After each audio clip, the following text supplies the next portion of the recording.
Republican strategist Ford O'Connell, former deputy press secretary for the DNC, Jose Aristimuño, and Rich Lowry still here with me on set. Ford, they don't have the votes right now. Is there any chance they're going to get the votes? Is this just a starting place? Can they get the likes of Ted Cruz and Rand Paul to come around? Well, let me say this. Failure is not an option here. They've been campaigning on this for 7 years, and it's unacceptable to get absolutely nothing done. Let me have a message here for Senate Republicans, okay? And that is you serve at the privilege of the voters. This is not meant to be a lifetime appointment. Do your job and get this done. Obamacare is imploding, premiums are skyrocketing, and Medicaid needs to be stabilized. Are they capable right now? I mean, there's just so much dysfunction, and you look at this bill. I've actually got it right here, the Senate's bill, and 100 and some odd pages, and it's not perfect.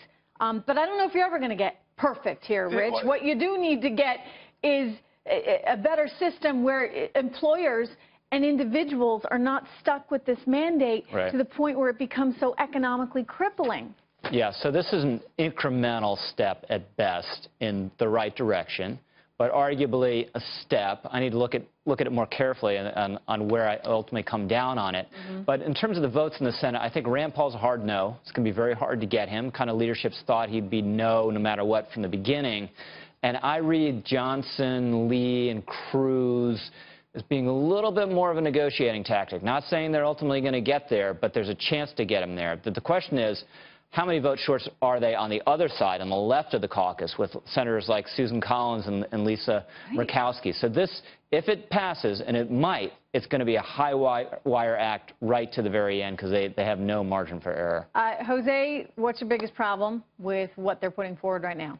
Well, my biggest problem is that this whole thing is a joke. Maybe we should have worked on improving Obamacare instead of trying to shove a bill through Congress that hopefully it's not going to pass. The whole thing is a joke. Okay, I just want to jump in and point out that Rand Paul basically thinks that this is glorified Obamacare.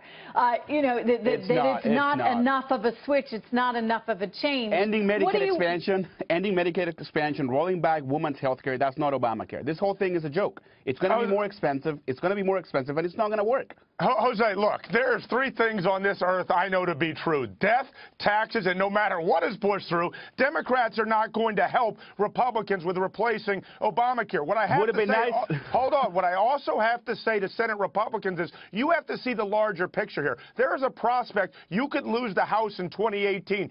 So this is as good as your numbers are ever going to get. So you actually have to deliver on something, even if it's not absolutely perfectly ideal. Welcome to Washington and welcome to governing, and this is why the American people put you into power, and if you don't deliver, you're going to eventually be out of power.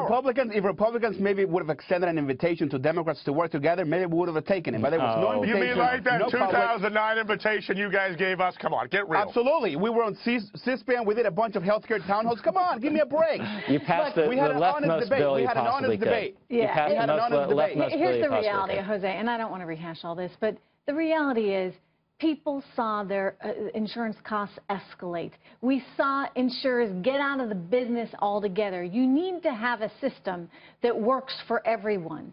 And the hope is that you're inching towards this. And while it may not be perfect, it's a heck of a lot better than what we saw under Obamacare. Let's take a look at insurers right now, all of which seem to be doing higher, Rich Lowry. So there's a thought process here on Wall Street as we also continue to see upside in the overall market, up 34 points right now, that this will be better.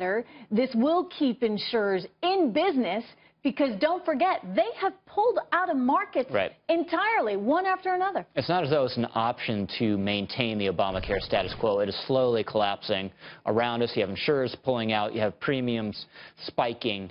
So that system is gone eventually. It's just a question of what is going to replace it. And look, this is imperfect. Rand Paul cited the subsidies that prop up the system in the near term. Conservatives aren't going to like that, but the politics of eliminating it right away might have been impossible. All right. Final thoughts over to you, Ford, as to whether or not they get this done sooner rather than later, because this is the precursor to everything, right? They need this tax savings in order to get through some kind of tax reform that I would argue, Jose, everybody needs. But your thoughts, Ford?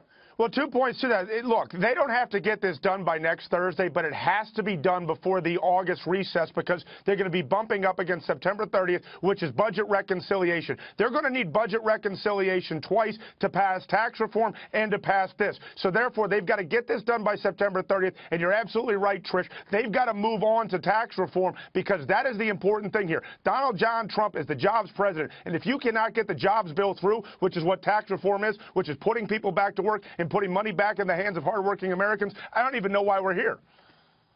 Well put. Rich, Ford, Jose, thank you to all of you. Thank you, Trish.